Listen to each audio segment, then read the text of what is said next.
एक दिन पिता ने पहले अपनी पत्नी को किसी काम से बाहर भेज दिया। फिर उन्होंने एमी से कहा कि नीचे कुछ सामान उठाने में मदद करे।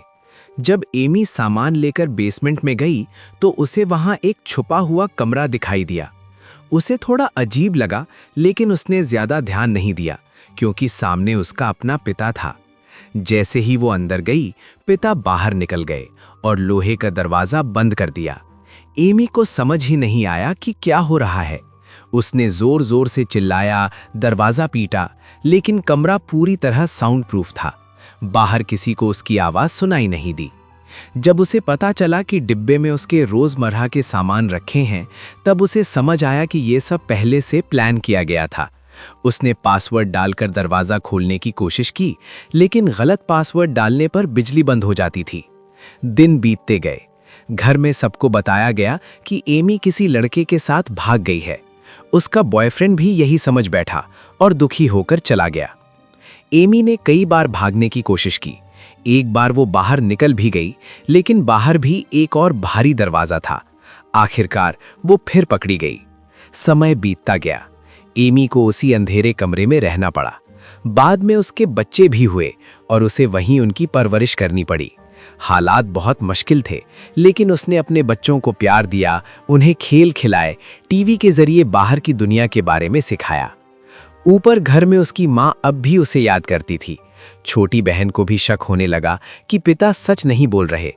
एक दिन बहन ने बेसमेंट की चाबी देखी और नीचे जाकर सच्चाई जानने की कोशिश की। आखिरकार एक बच्चे को घर के दरवाजे पर छोड़ दिया गया। साथ में एक चिट्ठी थी कि वो उसकी देखभाल करे। माँ को यकीन हुआ कि उसकी बेटी जिंदा है, तो वो तुरंत अपने पति को बुलाने लगी। खुशी में वो टोकरी में रखी चिट्ठी पढ़ना ही भूल गई। पत्नी के हटते ही उसने चुपके से चिट्ठी उठा ली। रात में वो बेसमेंट में गया और एमी के सामने वही चिट्ठी पढ़कर सुनाई जिसमें मदद की गुहार थी। उसे गुस्सा आया कि एमी ने बाहर सच बताने की कोशिश की। सजा के तौर पर उसने उसे फिर मानसिक रूप से प्रताड़ित किया, लेकिन एमी ने ठान लिया था कि चाहे जो हो वो अपने बच्चों को टूटने नहीं देगी। समय बीतता गया। 14 साल गुजर गए। एमी की बड़ी बेटी अब किशोरी बन चुकी थी। उसने सीमित साधनों में खुद को संवारना सीख लिया था। पिता की नजरें अब उस पर भी ठहरने लगीं। एमी को खतरे का एहसास हुआ और उसने अपनी बेटी को बचाने की ठानी। उसने सख्ती से पिता को चेतावनी दी। इस बात से नाराज होकर पिता ने फिर बिजली और हवा की सप्लाई बंद कर दी। बंद कमरे में दम घुटने लगा। बेटी को अस्थमा था, इसलिए उसे सांस लेने में दिक्कत हुई। एमी पूरी रात उसके पास बैठी उसे संभालती रही। 17 साल बीत गए। ऊपर घर में माँ अब भी बेटी के लौटने का इंतजार कर रही थी। एक दिन बारिश का पानी रिस कर बेसमेंट में आने लगा। टपकती बूंदों को देखकर एमी को उम्मीद की किरण दिखाई दी। उसने समझ लिया कि बाहर बारिश हो रही है और शायद दीवार कमजोर हो चुकी है।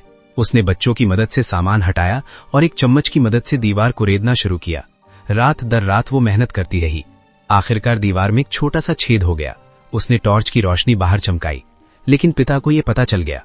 वो गुस्से में नीचे आया और एमी को बुरी तरह पीटा। उस हमले के बाद एमी ने अपना चौथा बच्चा खो दिया। समय बीतता गया। पिता की नौकरी चली गई और वो अपनी हताशा एमी पर निकालने लगा। बच्चों को सच्चाई का पता नहीं था, इसलिए वे भी कभी कभी मां से नाराज हो जाते थे। 18 साल बाद एमी ने आखिरकार अपने बच्चों को पूरी सच्चाई बता दी कि कैसे उसे धोखे से बंद किया गया था और उनका असली पिता कौन है। बेटी ये सुनकर सदमे में चली गई। एमी ने बच्चों को समझाया कि एक दिन वे जरूर आजाद होंगे। 19वां साल आया। आर्थिक हालात खराब हो गए। पिता का व्यवहार और भी खतरनाक हो गया। एक रात उसने तीनों को खत्म करने की कोशिश की, लेकिन उसका छोटा बेटा अचानक आ गया और उसकी योजना रुक गई।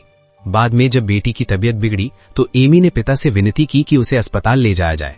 बहुत मनाने के बाद वो तैयार हुआ। कई सालों बाद एमी पहली बार बाहर की दुनिया देख रही थी। अस्पताल में डॉक्टरों को बेटी के कागजात में गड़बड़ी लगी। मौका पाकर एमी ने हिम्मत जुटाई और सच्चाई बताने की कोशिश की। पिता को शक हुआ और वो भागने लगा, लेकिन पुलिस ने उसे पकड़ लिया। 24 साल की कैद के बाद एमी आखिरकार आजाद हो गई। उसके बच्चों को भी बचा लिया गया। पिता को गिरफ्तार कर लिया गया।